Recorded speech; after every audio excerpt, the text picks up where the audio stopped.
welcome to Service Headline News. I am Marty Smith.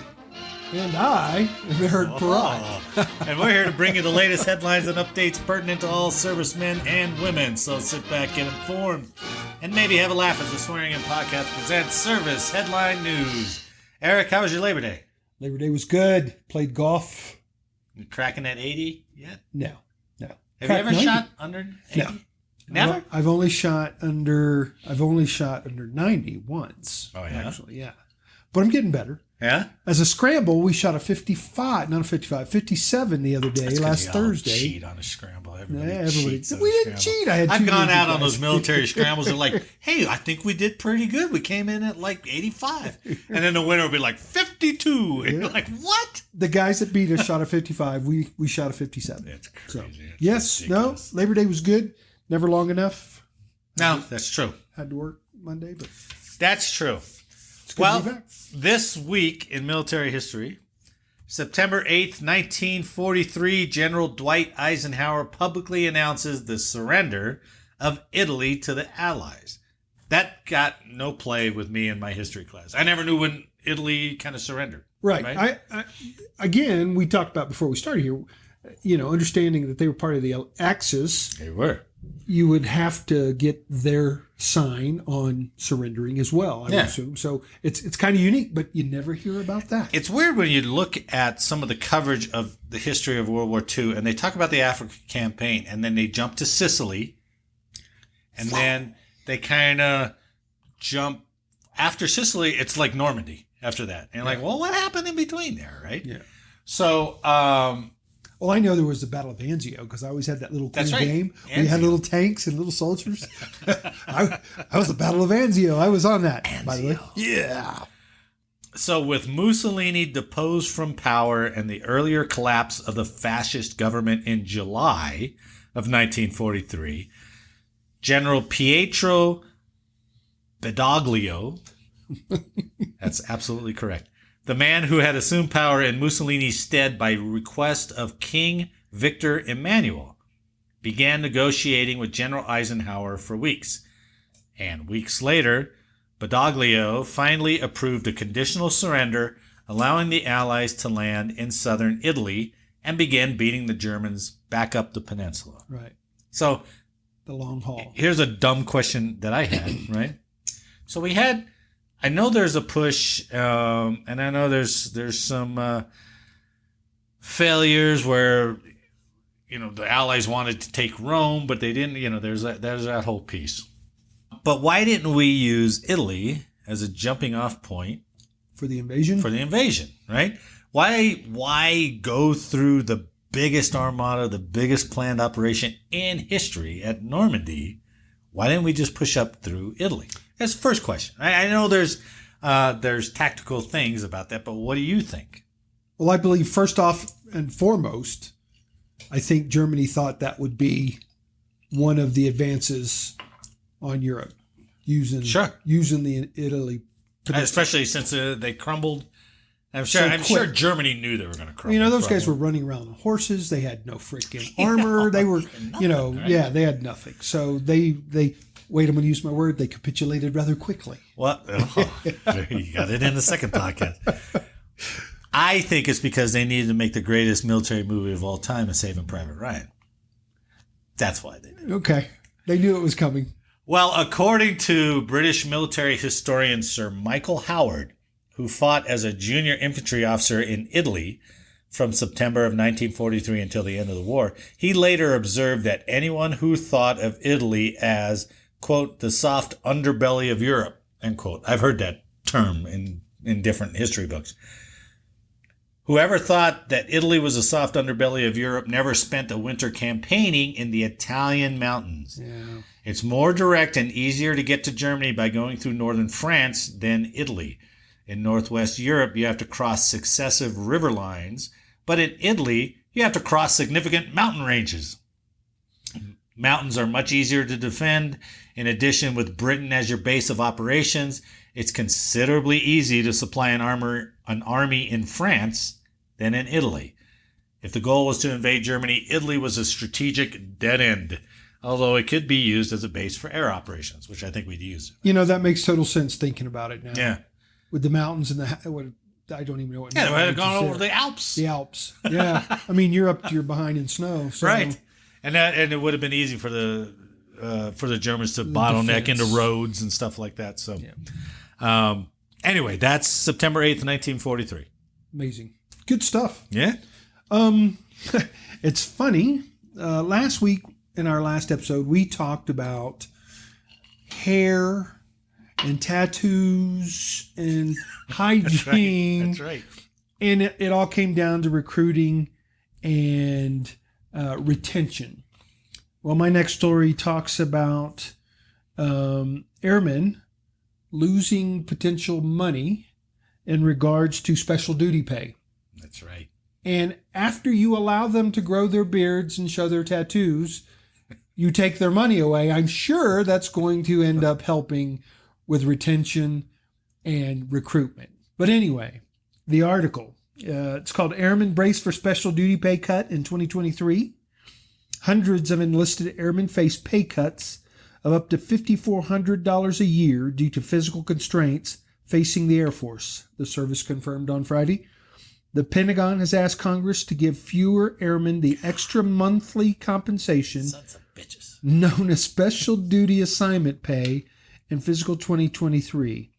That money, ranging from $75 to $450 a month, is offered to troops in particularly grueling or important jobs, a list that can change throughout the year. Now, didn't it just answer its own question? You're going to take money away from those jobs that are more intense and particularly more grueling and expect people to stay. That's fantastic, isn't it? I don't understand.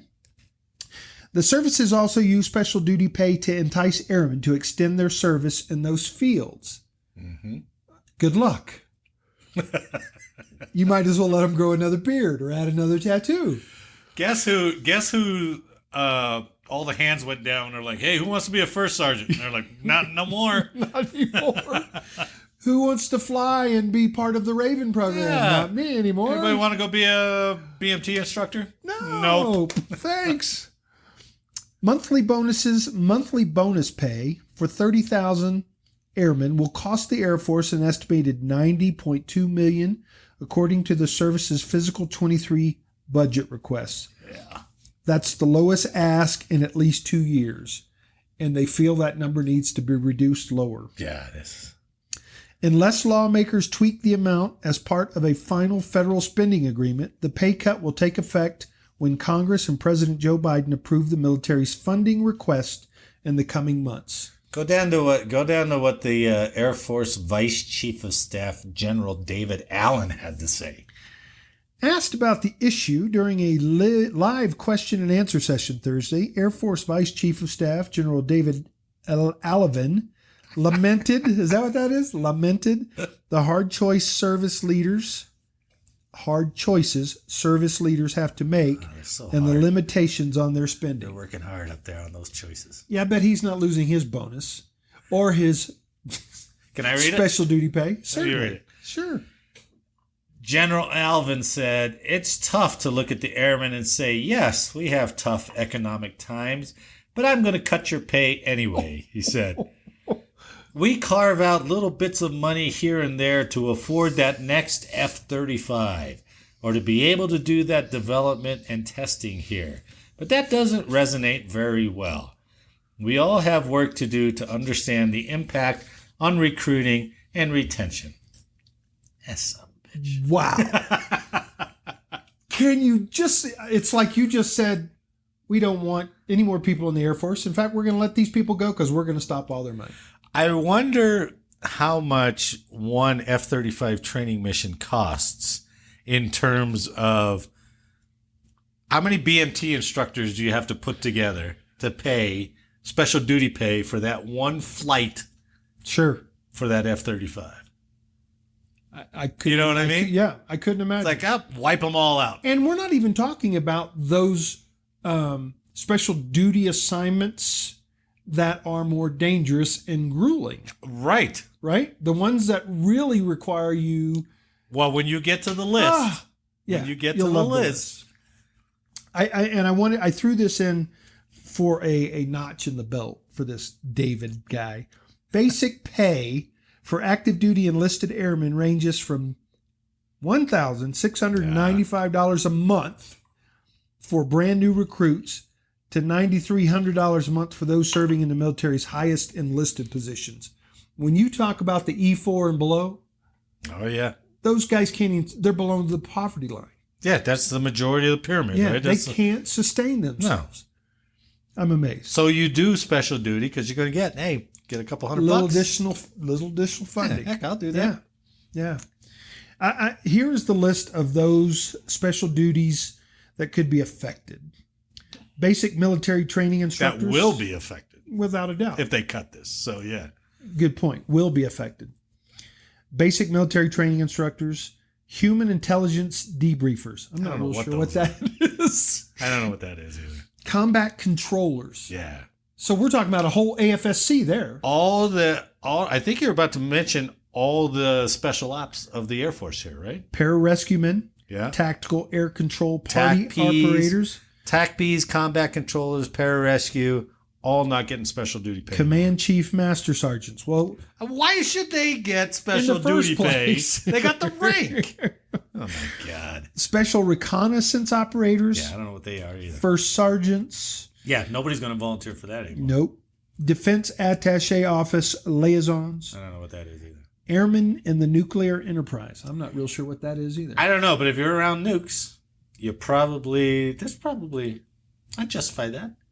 You're either smart or you're hazard. One of the two, right? I would assume, I'm not going to assume anything. Airmen in nuclear enterprise. I'm not sure. We'll have to look what. You don't think that's maybe cops on the missile fields? No. You don't think so? No. Because that's traditional. That's not airmen around nukes? No. But that's traditional cop duties. Oh, okay. Airmen in the missile fields, that's part of our AFSC. That's basic base stuff. Yep. Air Force Office of Special Investigation Agents. So OSI. Yep.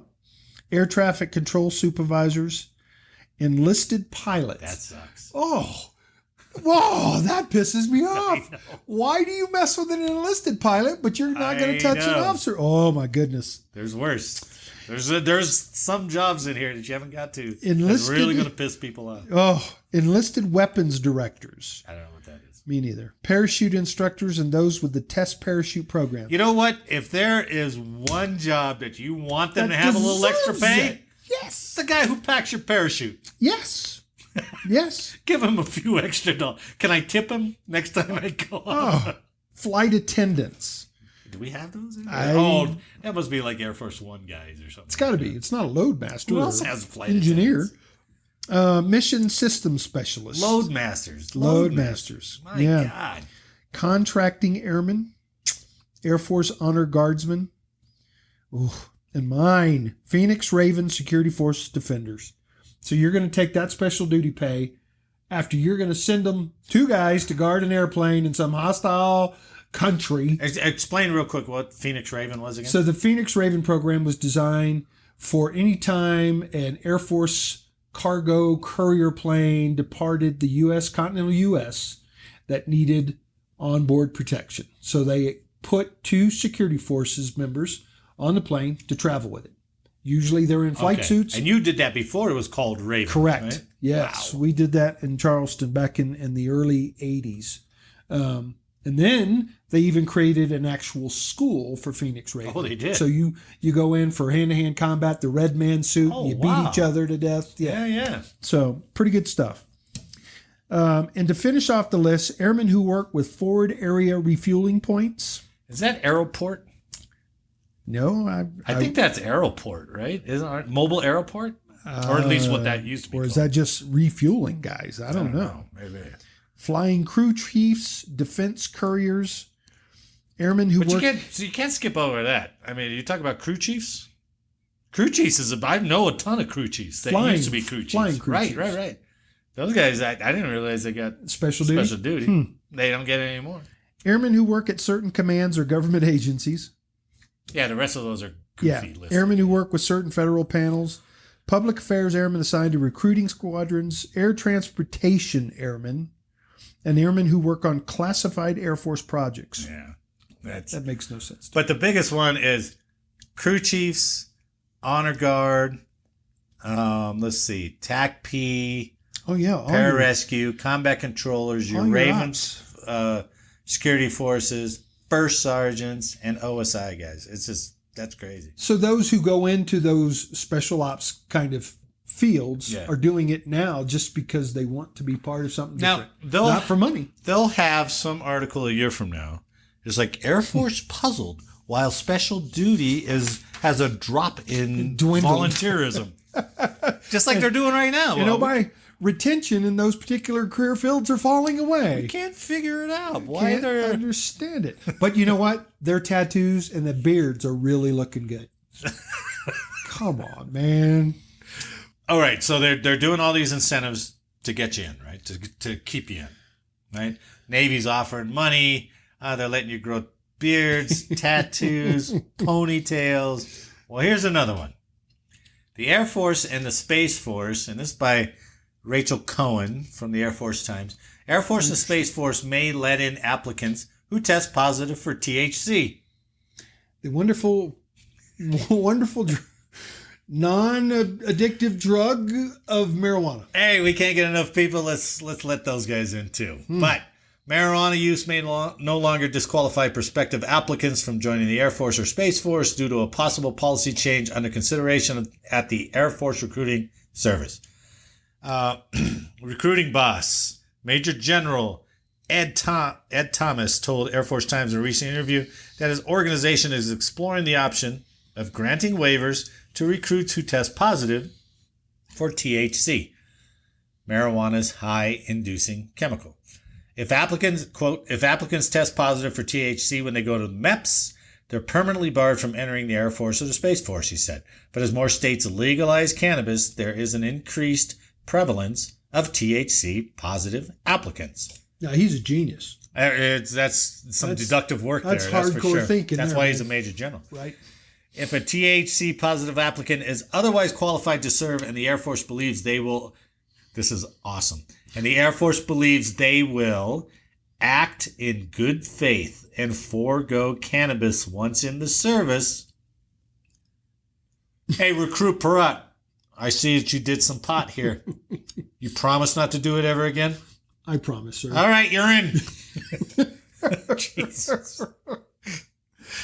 Tom, the general said, though, that would be grounds for a waiver. Now, in case you're wondering, in April 2021, the Navy started a 2-year pilot program in which otherwise qualified applicants who test positive for marijuana at MEPS can get a waiver to move on to boot camp following a 90-day waiting period. That experiment will run until April 2023. The Army also enforces a 90-day waiting period before aspiring soldiers who test positive for THC at MEPS can ask for a waiver to join the service. If a first-time offender then pops positive, I love that they used that word. The term pops positive for any drug on their second test, they are permanently disqualified from joining the Army. The Marine Corps allows THC positive recruits to request a waiver that overrides their disqualification. If approved, they can return to MEPS after 45 days. Enough to wash it out of your system.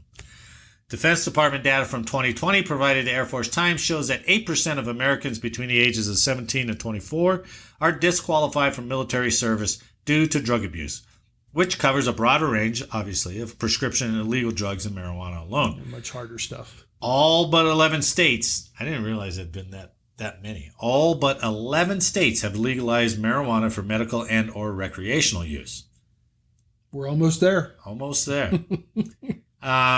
More than half of all new recruits come from states where medical marijuana is legal.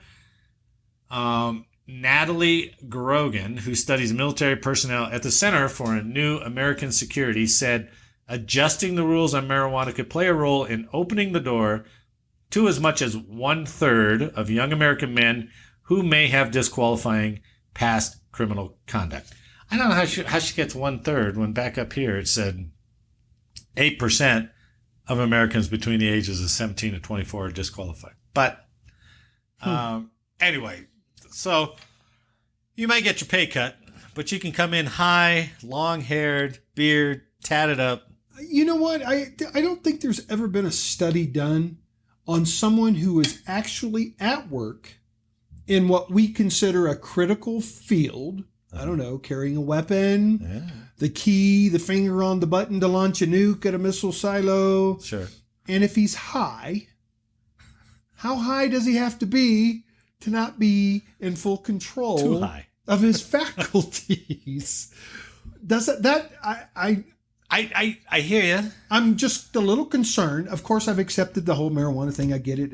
It's just as bad as alcohol, and alcohol is legal, and so forth and so on. But again, now you're allowing it to be in the system while at work. You're not allowed to be at work drunk. True.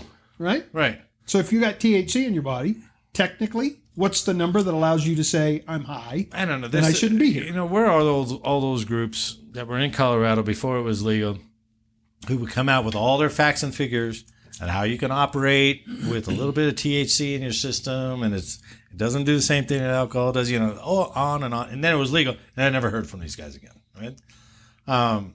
But I know sitting on console in Space Command, in certain jobs, the TSSCI jobs, they have that old Stratcom flight dock standard for being able to sit on console, and what was allowed and what wasn't allowed. For example, Sudafed, if you were on Sudafed because you had a cold, you were not allowed to sit console. You had to take the day off. Right. That was part of the PRP stuff when you dealt with nukes. Yeah, same too, thing. Right? Same thing. Yeah. Right? I'm like, Sudafed? Yeah. Sudafed. Right? Well, right. And so guess who was taking Sudafed every Thursday afternoon so they could get disqualified for the Friday shift and then get an extended weekend? Right? Well, think about, here's the option. All right, Marty, you're getting on this C-130. You're flying to California. You're going to be flying with Captain Perrott, who's just smoked 3 joints with his buddies, but he's fine. He could pass a field sobriety maneuver. Or you're going to get with, Airman Snuffy, who hasn't, and he knows how to fly. And which would you prefer to fly? But it's okay if I'm flying, because they're handing out like ZQuil now for all these soldiers flying anyway. So they're knocking them out anyway. I'm like, you won't know. All right. We'll wake you up in case of a water landing. Certainly believe our PTSD rate will go down. It could. Give me a bag of Cheetos, dude. I'm okay. Oh my goodness. No disrespect to those with PTSD, by the way. So yeah, again, it's just another crazy effort. Which my own commentary on this is it's dumb because they're trying to treat symptoms, but they're not treating the cause of why people aren't coming into the military. Sure. And the whole, in my opinion, this will probably get cut, but edit it out. But in my opinion, I think that whole COVID period where they were kicking people out and still are trying to kick people out, and people are having to go to court and whatnot. Yeah. I think that really tore the mask off of the military, and people were like, what are they doing? Right. Over something. That and the increased training for tolerance training, the whole acceptance training, woke training. Yeah. That you've seen snippets of the videos. I mean, it's just, it's not anything that the military was. You couple all that with the Joint Chiefs of Staff who let Afghanistan happen. Are you talking about specifically the withdrawal? The withdrawal from Afghanistan. Nobody lost their job. People lost their lives. Yeah. We took some civilian lives, and nobody lost their job over that. And I think people are seeing it and go, why do I want to? It's not the operation it used to be. It's not. And I think some of the guys who were going in, I've talked to a friend whose kid is going in there. I said, hey, he's got to be careful because he doesn't know who's going to turn on him. I think there's very few people who are just overt saying things, Sure. I hate this kind of guys. I don't like these kind of people. There's nobody's doing that. Yeah. But somebody may make a joke. Yeah. Somebody might report you, and the next thing you do, you're out of the military. You're on your way out. Whoa. Yeah. because there's no defense. Nobody's coming to any of these guys' defense. Nope. So, but that's where they're scratching their head. They're like, how are we 40% below our recruiting target? And it's like, well, and again, we've talked about it through these articles that we've had. Again, the tattoos, the beards, all that's positive, right? But then you're going to take money, substance from a person and say, we'll let you have that tattoo, but you're no longer going to get support for this grueling job. In that article, somebody was quoted as saying, hey, you're going to take money away, plus the difficulty that you guys are now placing on trying to get to the senior ranks of the enlisted. And that's, you're not really creating an environment that people want to come into. And I didn't know, God knows what requirements they've placed on to make a senior NCO now. Sure. If you can't get there, you're going to see a lot more tech retirements. Oh, yeah. Yeah. And it's and again, what's the incentive to stay and try? Absolutely. Doesn't exist. That's crazy. Well, sir, the next article I like. It really impacts all of the military services. And you and I both have learned a little something from this one. So I'm hoping we'll be able to provide some information to our listeners. The National Defense Service Medal will not be awarded after this December. Following the U.S. withdrawal from Afghanistan and the formal end of combat operations in Iraq, the Defense Department is preparing to truly transition the military out of a wartime posture. Which is to say, the National Defense Service Medal is going back into retirement on December 31st. And so it's only a medal for times of declared war? It appears so. Did we declare war in Iraq or Afghanistan? Well, I know. Did we do a formal declaration of war? No, but it was combat operations. It wasn't a declaration of war. We haven't declared war since... Well, I'd say Vietnam or Korean.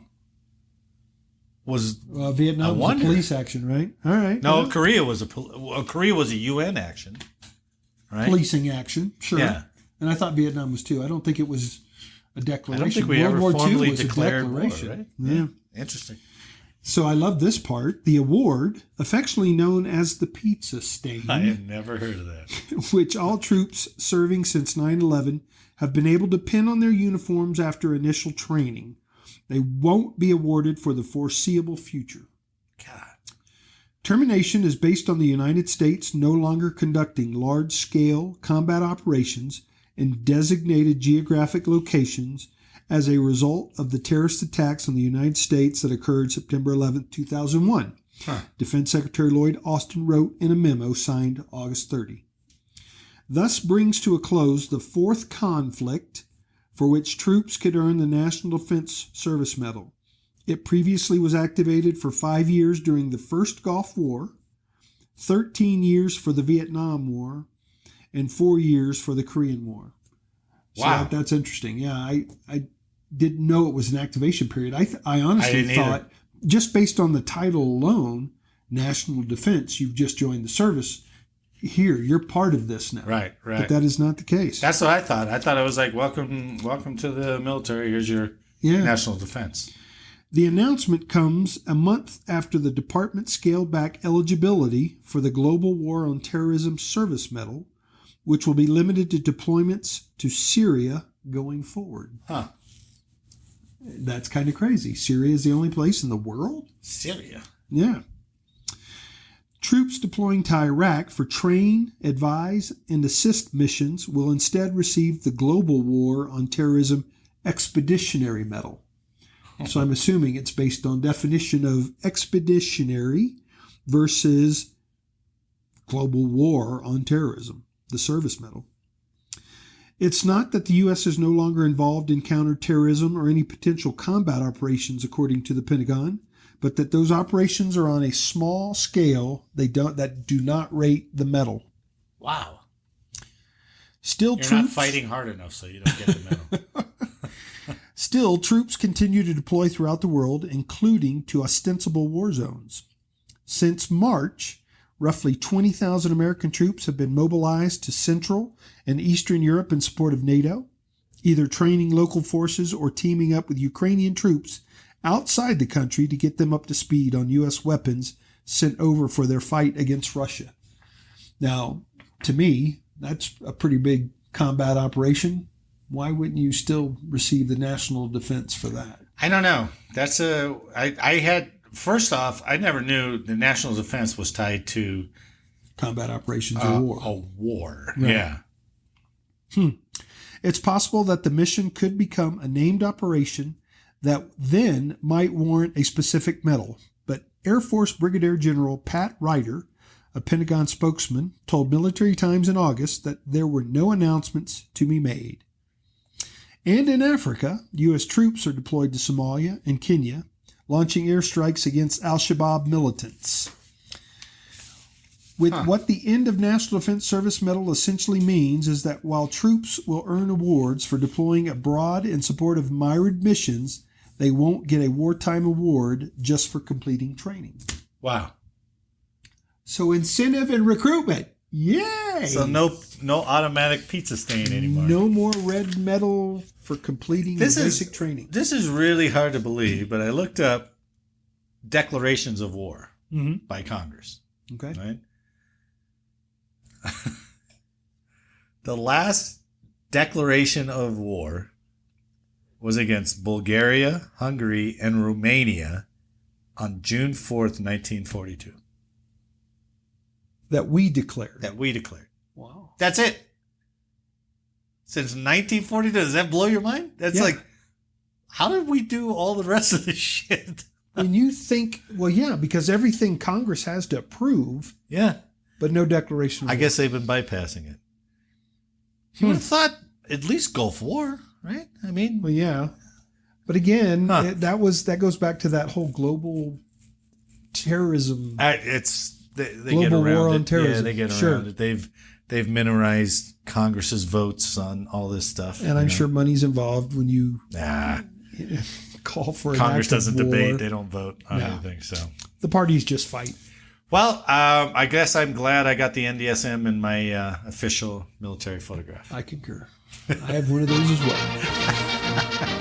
On behalf of Master Sergeant Parat, I'd like to thank you for listening today. I hope you enjoyed the show, and if you did, please leave a like and share the podcast with someone else. Let us know how we did in the comments, and as always, make sure to download the next episode for more Service Headline News. See you next week. See you next week, Eric.